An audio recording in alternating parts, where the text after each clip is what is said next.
At my apartment checkup, the landlord asked why my unit used more water than a family of 4. I live alone. I moved into my studio apartment 6 months ago. It was perfect for me. Affordable, close to work, and in a quiet building with mostly older tenants. The rent was almost too good to be true for the neighborhood, but I didn't question it. I was just grateful to finally have my own place after years of terrible roommate situations. Last Tuesday, my landlord Mark knocked on my door during his monthly building inspection. He's usually pretty chill, just checks the smoke detectors and asks if anything needs fixing. We chat briefly, and then he's gone. But this time, he had his tablet out and looked genuinely confused, almost concerned. "Sarah, your water bill this month was really high. Like, unusually high." I laughed. How high could it be? I barely take 10-minute showers. He turned the tablet toward me. "You used 18,000 gallons last month. The family of 4 upstairs used 12,000. My stomach dropped. "That's impossible. I'm one person. I don't have a dishwasher. I'm gone 10 hours a day." Mark scratched his head. "I know. That's why I'm here. Any leaks? Running toilets?" We checked everything. Under sinks, behind the toilet, around the water heater. Everything was bone dry. No drips, no puddles, nothing. "This doesn't make sense," Mark said. "The meter doesn't lie. Something in this unit is using water constantly." After he left, I obsessed over it. I turned off every faucet extra tight. I checked the toilet tank repeatedly throughout the day. I even stopped using the washing machine for a week. But when Mark returned with the next week's usage report, nothing had changed. "Still averaging 600 gallons a day," he said, looking worried. "That's like filling a hot tub daily. Are you sure there's nothing you're not telling me?" The way he said it made me feel accused, like I was running a car wash out of my studio. That night, I couldn't sleep. I kept thinking about where 600 gallons could possibly go daily. That's 40 showers. I got up at 2 a.m. and walked through my apartment in the dark, listening.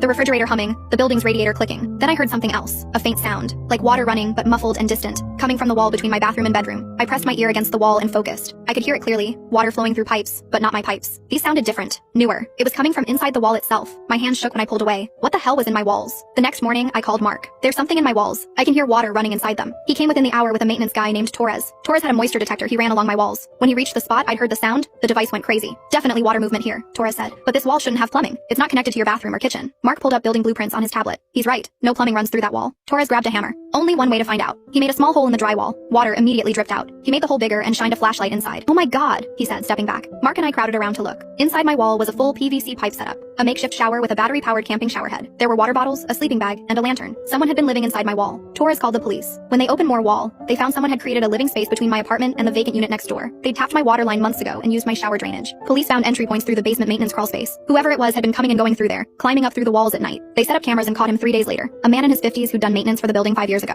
He knew the layout, knew which units were vacant, knew how to access the spaces between walls. He'd been living inside the building's walls for nearly 2 years, moving between vacant units and using tenants' utilities without anyone knowing. My apartment was his latest spot because the vacant unit next door gave him more space. Mark covered the repair cost and gave me 2 months free rent. He also paid for me to stay in a hotel for a week while they checked every wall in the building and sealed all crawl space access points. I still live in that apartment, but I sleep with my bedroom door locked now. And sometimes, late at night, I still press my ear against that repaired wall to make sure I don't hear anything except silence. The water bill is normal now. Just me and my 10-minute shower.